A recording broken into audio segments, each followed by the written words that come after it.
Hello guys, welcome back to my channel. I am Ajay Pawar. तो अभी अभी आप क्लास ट्वेल्थ में आए हो और आपके दिमाग में ये कन्फ्यूज़न ज़रूर होगी कि आपको अगर सीबीएसई क्लास ट्वेल्थ बोर्ड के लिए प्रिपरेशन कर लिया तो आपको एनसीईआरटी से करनी चाहिए या फिर अदर पब्लिकेशन वाली जो बुक्स होते हैं जो मार्केट में बहुत ज़्यादा अवेलेबल है उनसे करनी चाहिए।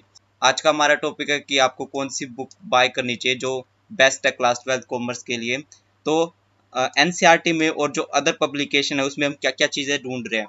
सबसे पहले वन मार्कर आजकल बहुत ज़्यादा इंपॉर्टेंट हो गया है। सेकंड है थ्योरी। थ्योरी भी बहुत ज़्यादा इंपॉर्टेंट है किसी भी पेपर के लिए या फिर सीबीएसई के पेपर के लिए, तो उसको भी हम अपनी बुक्स में ढूंढेंगे। और थर्ड है प्रैक्टिस क्वेश्चन, जो कि आपको बहुत ज़्यादा चाहिए तभी आप जो अदर पब्लिकेशन बुक है उसकी तरफ जाते हो, क्योंकि एनसीईआरटी में इतने ज़्यादा नहीं होते हैं। So let's begin.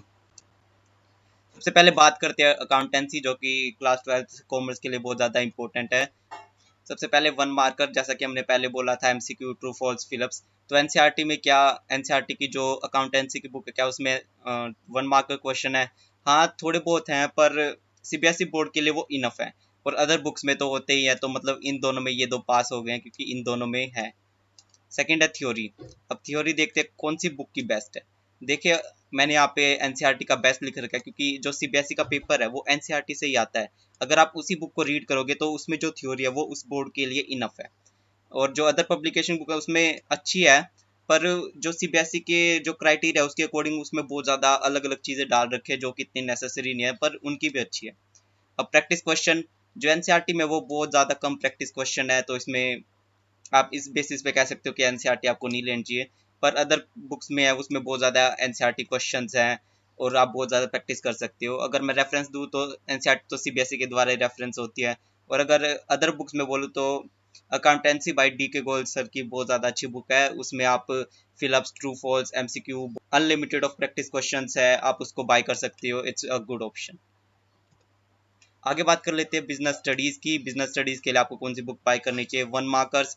एनसीईआरटी में वन मार्कर्स नहीं है, पर अदर बुक्स में ऑब्वियसली वन मार्कर्स होते हैं। थ्योरी के लिए बोले तो एनसीईआरटी बेस्ट है क्योंकि पेपर एनसीईआरटी से ही आता है। अदर बुक्स में भी अच्छा है। केस स्टडीज, एनसीईआरटी में बिल्कुल भी केस स्टडीज नहीं है, आपको अपने दिमाग से ही करके उनको करना होगा।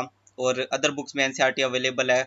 कुछ जो पब्लिकेशंस होते हैं वो सेपरेट बुक्स देती हैं केस स्टडीज के लिए, तो आप अदर बुक्स के लिए भी जा सकते हो। रेफरेंस के लिए ये तो सीबीएसई के द्वारा रेफरेंस की जाती है। और अगर आपको बिजनेस स्टडीज की और कोई बुक चाहिए तो आप आर के सिंगला पढ़ सकते हो, क्योंकि इसमें एक तो सेपरेट बुक भी देते हैं, साथ में जो लैंग्वेज है वो बहुत ज़्यादा सिंपल है और उनकी जो लैंग्वेज है वो लर्न करने में भी ईजी होती है, तो आप आर के सिंगला ले सकते हैं। अब बात करते हैं मैक्रो इकोनॉमिक्स की। तो एनसीईआरटी में क्या वन मार्कर है? नहीं, एनसीईआरटी में मैक्रो इकोनॉमिक्स के एनसीईआरटी में कुछ भी नहीं है। और अदर बुक्स में ऑब्वियसली होते हैं, तो हाँ है। थ्योरी, जो एनसीईआरटी है उसमें बिल्कुल सेटिस्फैक्ट्री है, आप इसको ना ही बाय करें तो अच्छा है। और जो पब्लिकेशन बुक है उसमें बेस्ट दे रखे तो आप उनको बाय कर सकते हैं। प्रैक्टिस क्वेश्चन एनसीईआरटी में बिल्कुल भी नहीं है और अदर बुक्स में ऑब्वियसली होते हैं, तो उसमें है। रेफरेंस के लिए ये सीबीएसई के द्वारा रेफरेंस की जाती है। और अगर आप कोई अलग पब्लिकेशन की बुक ढूंढ रहे हो मैक्रो इकोनॉमिक्स के लिए, तो आप टी आर जेनोरवी के ओरी वाली जो बुक्स है उसकी तरफ आप जा सकते हो।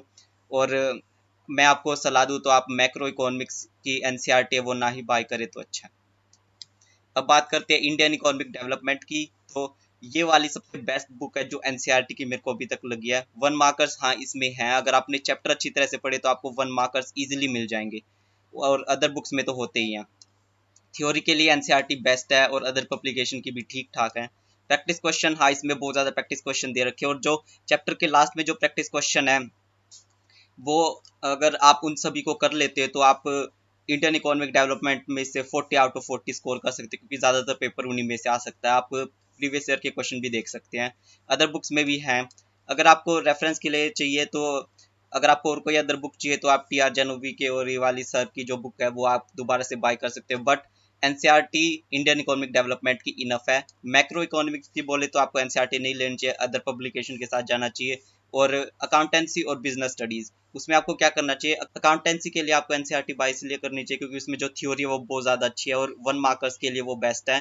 और अगर अकाउंटेंसी में प्रैक्टिस क्वेश्चन की बात करें तो आप अदर बुक्स के साथ भी जा सकते हैं। और अगर बिजनेस स्टडीज़ की बात करें तो आप एनसीईआरटी भी ले या फिर अदर पब्लिकेशन की ले, तो दोनों ही ठीक, आपको इसी भी ले सकते हैं। होपफुली आपका जो कन्फ्यूजन है वो दूर हो गया होगा कि आपको एनसीईआरटी बाय करनी चाहिए या फिर अदर बुक्स बाय करनी चाहिए। अगर आपको वीडियो अच्छी लगी हो तो लाइक करिए। अगर आपको कोई भी डाउट है किसी भी बुक से रिलेटेड तो आप कमेंट बॉक्स में पिन अप कर सकते हैं। और अगर आपको चैनल अच्छा लगा हो तो सब्सक्राइब कर सकते हैं। Thank you for watching the video.